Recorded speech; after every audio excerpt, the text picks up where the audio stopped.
ये कहानी एक मछुआरे की निष्ठा भाव की है। वो रोज जंगल के रास्ते होते हुए नदी के किनारे मछली पकड़ने जाता था। जंगल के रास्ते में एक भोलेनाथ का छोटा सा मंदिर था। लौटते वक्त वो मछली भगवान को चढ़ाते हुए चला आता था। और उसी मंदिर में एक पुजारी था जो रोज भगवान को सुबह शाम पूजा किया करता था। ओम नमः शिवाय, ओम नमः शिवाय, ओम नमः शिवाय। और शाम को लौटता था तो देखता था कि मछली भगवान के ऊपर भोग चढ़ाया है।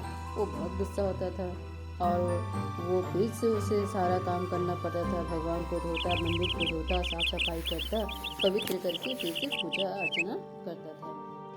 तो रोज ऐसा होने लगा तब पुजारी ने सोचा क्यों ना उस आदमी को रंगे हाथों पकड़ा जाए जो मछली भगवान के ऊपर चढ़ाता है। वो दुष्ट कौन है, उसे मैं रंगे हाथों पकड़ना चाहता हूँ। उसे एक उपाय सूझा।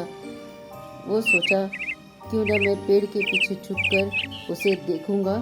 वो सुबह उठा और भगवान की पूजा अर्चना करके मंदिर के पास के पेड़ के पीछे छुपकर देखने लगा कि वो कौन सा दुष्ट है जो रोज भगवान के ऊपर मछली चढ़ाया करता है।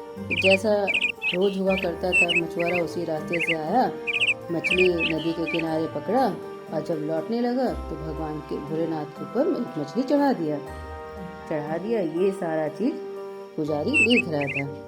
और जब जैसे ही पुजारी ने बाहर निकलने की सोची, एक बहुत बड़ा तेज प्रकाश निकलने लगा। एक बहुत जोरों की रोशनी बाहर आने लगी। भोले उसमें से आवाज आने लगी, ओम नमः शिवाय, ओम नमः शिवाय की आवाज आने लगी। वैसे ही मंदिर से तेज रोशनी बाहर निकलने लगी और उसमें से भगवान भोलेनाथ प्रकट हुए। ये मछुआरा देखकर कांपने लगा। उसने सोचा मैंने क्या भूल कर दी, भगवान मुझे क्षमा कर दो। वो रोने लगा, हाथ पैर जोड़ने लगा भगवान की, भगवान मुझे क्षमा कर दो, मैंने ऐसी क्या भूल कर दी। मेरे पास जो था मैं आपको वही चढ़ाया। के पास तो इतना पैसा तो था नहीं कि मैं फूल फल आपको प्रसाद चढ़ाता।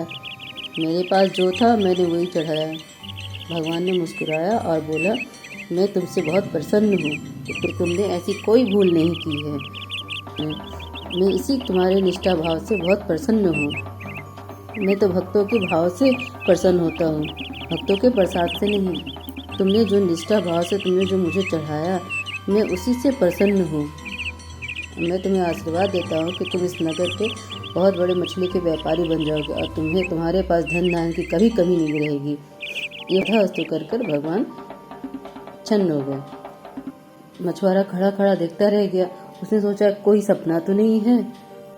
ये सारी चीजें पुजारी जी पेड़ के पीछे से देख रहे थे। पुजारी जी दौड़े दौड़े मछुआरे के पैरों के पास आके गिर पड़े और उससे माफी मांगने लगे। हे मछुआरे, मुझे क्षमा कर दो, मैंने आप पे बहुत सख्त किया, बहुत भला बुरा बोला। मैं तो भगवान की पूजा अर्चना ही किया करता था, लेकिन आप तो भगवान की जो श्रद्धा भाव आपने दिखलाया है भगवान को, वो मैं अपनी पूजा प्रार्थना में नहीं ला पाया, जिसके कारण आपको भगवान ने दर्शन दिया और मुझे नहीं। इससे यही साबित होता है कि भगवान के पास सिर्फ भाव ही जाता है, फल फूल प्रसाद नहीं जाता। भगवान तो भाव के भूखे होते हैं। सच्चे मन से भगवान को एक फूल भी चढ़ा दिया जाए, भगवान उसी में प्रसन्न हो जाते हैं। मैं ये अब समझ गया हूँ, मुझे माफ़ कर दो मछुआरे। ऐसा वो पुजारी गिड़गिड़ाने लगा। तो मछुआरे ने उसे उठाया और हाथ जोड़ा, पुजारी जी मुझ पर पाप ना चढ़ाएं, आप तो पुजारी हैं मंदिर के, मैं तो सिर्फ अपना कर्म कर रहा था। मेरे पास जो था मैंने वही खुशी से अपनी श्रद्धा से चढ़ा दिया।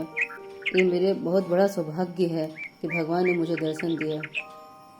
कहानी से यही शिक्षा मिलती है, भगवान से भाव के भूखे होते हैं, श्रद्धा के भूखे होते हैं, फल प्रसाद के नहीं।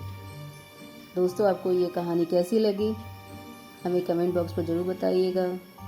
नमस्ते दोस्तों। ओम नमः शिवाय।